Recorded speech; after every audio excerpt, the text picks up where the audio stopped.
Friends ఎలా ఉన్నారు? ఈ చిన్న విషయం మీద ఈరోజు అయితే మీ ముందుకు వచ్చానండి. నాకు సబ్స్క్రైబర్స్ ఎక్కువ లేరు, వ్యూస్ కూడా ఏం రావట్లేదు. కానీ చూసినంత మంది కూడా ఇప్పుడు ఈ టాపిక్ మీద అయితే మాత్రం చాలా కోపం వచ్చేస్తుందేమో అందరికి.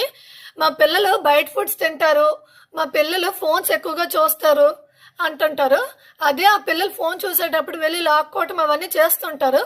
ఆ పిల్లలకి ఆ తల్లిదండ్రులకి గొడవలు అవుతూనే ఉంటాయి ఆ ఫోన్ విషయంలో, లేకపోతే బయట ఫుడ్ విషయంలో. ఇంతకీ ఆ ఫోన్స్ మీ పిల్లలకి అలవాటు చేసింది మీరంటారా, లేకపోతే మీ చుట్టాలు కానీ మీ బంధువులు కానీ ఎవరైనా అంటారా? మీరే అలవాటు చేసి వాళ్ళ దగ్గరికి వెళ్ళి మీరే తిట్టేసి వాళ్ళు చూసేటప్పుడు మీరే చిరాకులు అయిపోయి మీరే కొట్టేసి అవన్నీ మీరే చేస్తుంటే ఆ పిల్లలు తల్లిదండ్రుల మీద ఇష్టం పోయి ఇంక మనం ప్రేమగా చెప్పలేం వాళ్ళ ఫోన్ చూసేటప్పుడు. సో కోపంగా చెప్తుంటాం. ఆ చెప్తుంటే వాళ్ళు ఏమనుకుంటారు, మా తల్లిదండ్రులు మంచోళ్ళు కదా, బయట వాళ్ళే మంచోళ్ళు అనుకుంటారు. అలవాటు చేసింది మీరే, తిట్టేది కూడా మీరే. ఇంకేం